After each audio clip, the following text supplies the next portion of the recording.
आंगनबाड़ी, आशा worker, इन सभी के भी मानदेय को बढ़ाएंगे। उत्तर प्रदेश की आशा बहुएं जो लंबे समय से मानदेय बढ़ोतरी की मांग कर रही थी, ऐसे में देखने को मिला कि जब कल मुख्यमंत्री योगी आदित्यनाथ ने ऐलान किया, उसके बाद से ही उत्तर प्रदेश की आशा बहुओं के बीच में मिला जुला माहौल देखने को मिल रहा है, जिसमें उनके द्वारा कही जा रही है ये बातें कि मानदेय बढ़ोतरी की तो कई बार घोषणाएं की गई हैं, लेकिन जब तक उनके विभाग तक या यूं कहें कि उन तक ये मानदेय नहीं पहुँच जाता है, तब तक उन्हें इस बात पर कम ही विश्वास होता हुआ नजर आएगा। इसके साथ ही उनका साफ तौर पर यही कहना है कि मुख्यमंत्री योगी आदित्यनाथ एक मुश्त इन्हें वेतन मानदेय और एक अच्छी खासी बढ़ोतरी करे, जिससे कि आसानी से इनका जीवन व्यतीत हो सके। इनका साफ तौर पे यही कहना है कि इनकी तमाम मांगे हैं। हर संगठन अलग अलग तरह की मांग कर रहा है, लेकिन हर संगठन की समस्याएं एक ही है कि इन आशा बहुओं को जल्द से जल्द मानदेय बढ़ोतरी किया जाए, इन्हें राज्य कर्मचारी का दर्जा दिया जाए। फिलहाल जो कल मुख्यमंत्री योगी आदित्यनाथ ने एक बड़ा ऐलान किया है, उसके बाद से आशा बहुओं के बीच में क्या कुछ बातें चल रही है, इस विषय पर ज्यादा जानकारी देते हुए प्रदेश अध्यक्ष रेणु राजभर ने क्या कुछ कहा है, आप भी सुनिए। रेणु राजभर जी, आपका हमारे चैनल अटल टीवी पे बहुत बहुत स्वागत है।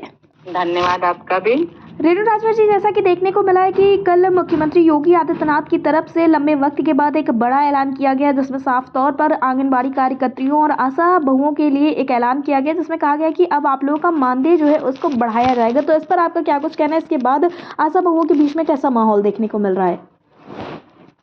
इस घोषणा के बाद आशा बहुओं के बीच में मिला जुला माहौल देखने को मिल रहा है जी, क्योंकि घोषणाएं तो कई बार हुई कि न्यायोचित वेतनमान बढ़ाया जाएगा, फिर वेतनमान दुगना किया जाएगा, लेकिन प्रोत्साहन ही दुगना किया गया था, बाकी सारे जस के तस थे जी। अब इस बार फिर बढ़ोतरी की घोषणा हुई है जी। और ये जब तक गाइडलाइन के जरिए हम लोगों के ऑफिस तक नहीं आता कि बढ़ोतरी हुई है, किस मदों में बढ़ोतरी हुई है, या जो छोटे छोटे मानदेय हैं उनको हटाकर एक मुश्त कोई बढ़ोतरी की घोषणा हुई है जी।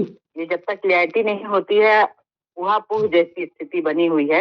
माहौल तो खुशहाली का ही है, लेकिन अब इस खुशहाली में कितना रंग चढ़ता है ये तो गाइडलाइन आ जाए इसके बाद ही पता चलेगा। जी रेणु जी, आपने बिल्कुल ठीक कहा, लेकिन इसके साथ लगभग कितने की उम्मीद या कितने की मांग है आप लोगों की कि आप लोगों का मानदेय कितना कर दिया जाए? क्योंकि आंगनबाड़ी कार्यकर्तियां तो 24,000 की मांग करती हुई नजर आई हैं।